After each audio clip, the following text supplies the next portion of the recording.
What is up, everybody? This is Lyle, No Hippie Trucking and Transportation. I am coming at you from the Point of Rocks, Conoco on I-80, exit 130. Got about 43 minutes left on my 70-hour clock. I was trying to make it down to Wamsutter because it'd be great for me to hit a shower. Didn't have the opportunity to hit it the last couple of days, so trying to make it down there to take a shower, so we're probably gonna have to knock that out tomorrow. Sometimes you gotta do what you gotta do, which is gonna be part of what this video is about. But I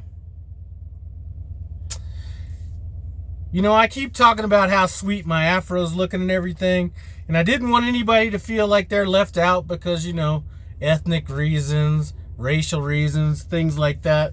I did throw up my boy, the painter last week, but there were so many great notable afros from my Caucasian brethren back in the 70s. We got the father on the Brady Bunch. That was a pretty sweet afro that he had. And then one of my favorite groups from the 1970s, Fleetwood Mac, he had Lindsey Buckingham was rocking a pretty tight afro back in those days as well. So didn't want to leave anybody out, but I wanted to talk about how hard it is to make this money out here. And I'm not talking about now with the freight, anything like that. I did a video a long time ago. I had my first Peterbilt, which was the gray one, before I did the lease purchase. So we're going back at least 3 years almost on this. And I had mentioned, if you really broke down how many dollars per hour you make for every hour you're out here, because I consider every hour I'm out here is a work hour, the money's really not all that good. And back in the days when I was in the mortgage business, I used to call it slump busting. If I was in a little bit of a,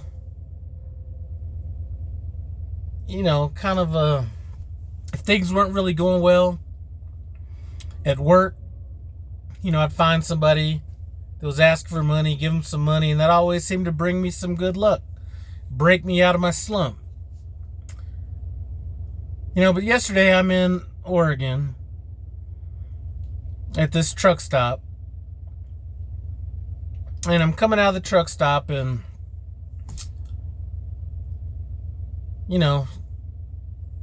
typical homeless person that would fit the profile of Oregon, backpack, young, got the little smudge on his face like he's working in a coal mine for the last 10 years. And there's the driver that walked out before me, and the guy asked him if he could spare some change. I don't really know exactly what the verbiage was, but the truck driver kind of blew up on him.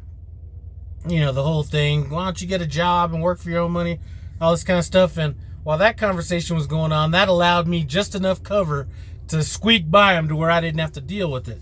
And I started thinking about it, and at first I was thinking, man, this truck driver is a dickhead, all this kind of stuff. And really what it made me think about was, I've only been doing this, my 4th year coming up, and this, even in the best of times, and you could even almost double the money of the best of times, this is like some hard money to make.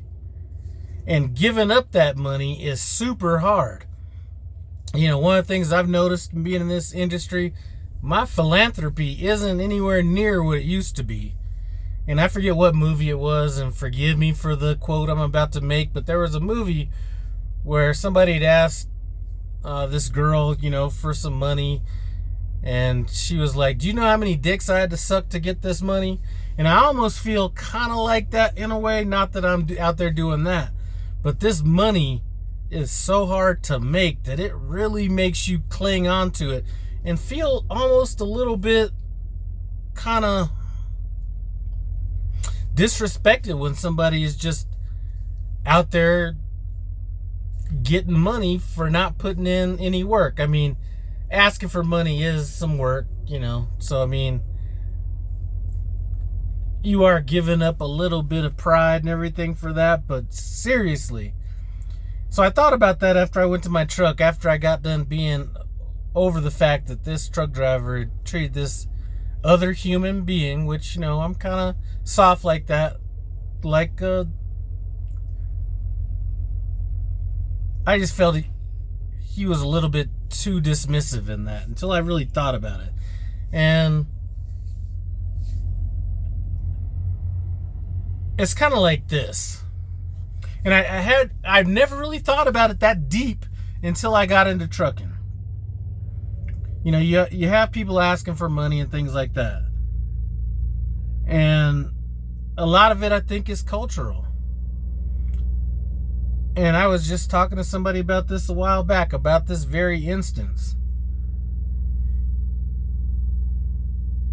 When I was in San Diego, so we're going back to the early 90s. You used to always have, and I'm not going to break everybody down, but I think you could even break down,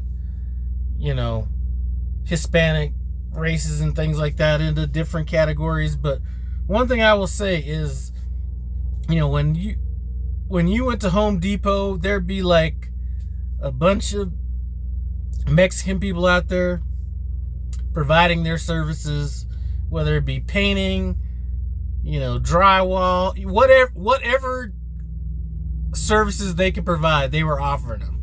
I never saw any Mexican people out there on the street corner asking for money unless they had something in trade. A bag of oranges. I think the last one I saw was like offering up like these little these little keychains like you might make in the Cub Scouts or Girl Scouts, stuff like that. But there was always an exchange for the money. It was never just give me some free money. And one thing I can say about the trucking industry is it has calloused me to that to some degree, because this is not easy money, and giving up money to somebody that's not putting in that work is extremely hard. Now, there are times when I do it, because sometimes people are going to be past the point of no return. They're old, and look, not everybody, a lot of people are going to go through hard times, and sometimes it just takes that bit of kindness to break you out of it. And if I was in a position where I could be like, let me help you with this, let me hire you, or whatever it is, I would go about that route. I'm not in that position right now. But I also realize I can't save the world either. And that just really kind of turned me off a little bit. I mean, and when I say it's a cultural thing on a number of different fronts. And, some of my best friends one of my best friends is a white dude who married to a Hispanic girl. So I've used to spend a lot of time at their family functions, things like that. And the family structure is so tight that you just won't have that happen in the first place. And if it does happen, like I said, it's going to be exchanged for services. And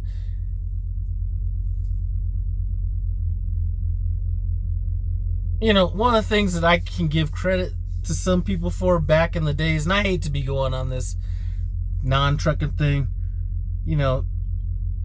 is another thing I remember back in San Diego, back in the days I was living out there, was, and this even became too aggressive because at first it wasn't, but if people were at a stoplight and they were asking for money, or at a gas station or whatever, they were trying to wash your windows and doing all that kind of stuff. So it was never just this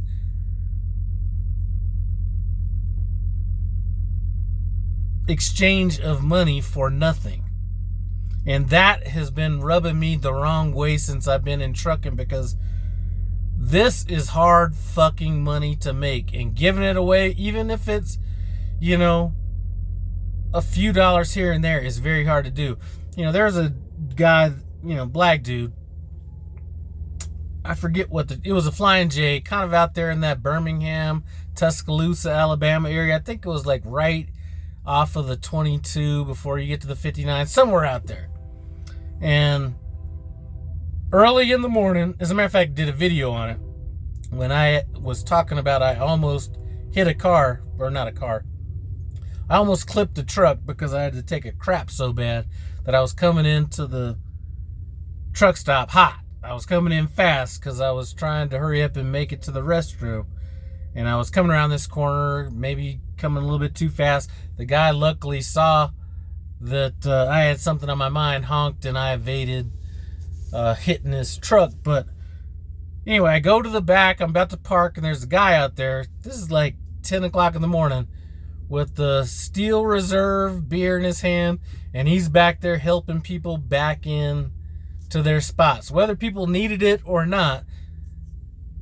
I think, and he was getting quite a bit of money because I sat there and watched this guy for a while. And I think that what people don't mind is giving hard-earned money to somebody that's providing a service, regardless of how insignificant that service is, but just giving it for nothing. That, I mean, it didn't bother me as much, but now in the trucking industry, that is really starting to bother me lately. But anyway, that's just something that was on my mind. That's, I'm gonna be at the terminal here in just a little bit. Myra was just in Springfield a while ago. She had like a transmission stock problem, and that's coming back again. I got with my Peterbilt rep, and he definitely said that he's going to handle it. He's going to have a mobile person come out and take care of it. As a matter of fact, he's going to pay for a tow bill that I had on one of my other trucks. So things have been going pretty well lately, but it's little stuff like this that keep me from really getting traction. And it's that caution that I want to give people when they start talking about starting fleets. As a matter of fact, starting fleets, that may not be the best thing to do unless you got some deep pockets. First of all, that's one thing I'm going to tell you. And a good network, because I've been seeing too many people out here that are starting fleets that don't have drivers or even the ability to find a driver that I'm seeing as being a problem. And even if you're out here on your own, whether, to me, lease and lease purchase is about the same. If somebody has a 14,000, that's one thing. If somebody's doing lease, that's, basically the same thing in my eyes. But come correct if you're coming. And it has nothing to do with this market. Just in general. It's something I've been preaching for a long time. You can go back to my early videos and I've been talking about this. Too many people get into this with not enough money.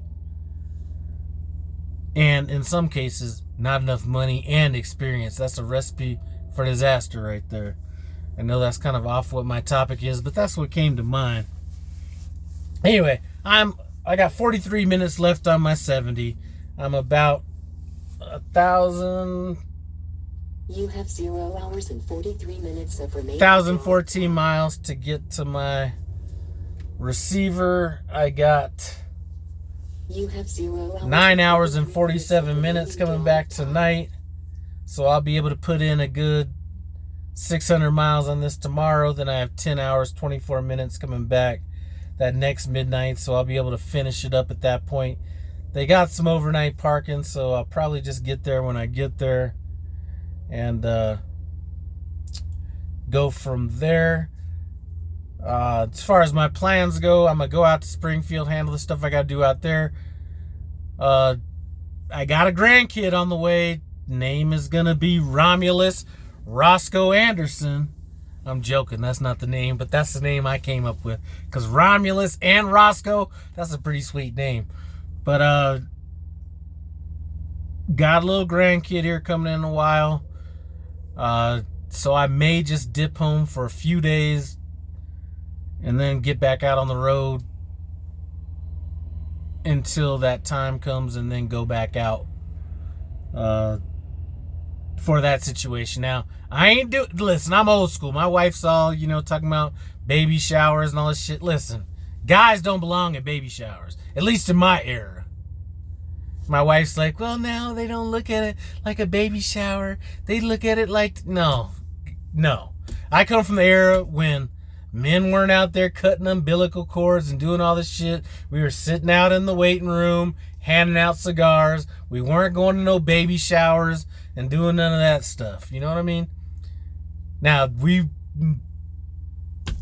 I'm not saying that's right. I'm just saying that's the way men were back in the days. So I got to try to kind of figure out what's going on with that. And I will officially say this is probably the longest I've been without alcohol since I was 18 years, probably 17 years old. Because we're coming up, I think I left the house. My wife might get in the comments section. I think I left the house like January 28th or February, somewhere in there. Let's just call it February. All of February, March, April. And then now, what is it? We're almost halfway through May, 3.5 months. I mean, that is probably... Oh, well, never mind. Well, shit! Even when I was in the Gulf War, we had the rednecks that were from, like, the backwoods of Tennessee and all this shit, and Virginia, making homemade alcohol, which would get you hungover before you actually got drunk. So forget about them. But then we had the working class in the Middle East, which was the Filipinos, selling the stuff kind of under the table, which wasn't much better. So I guess I got to count that. So easily the longest I've been since like 1990.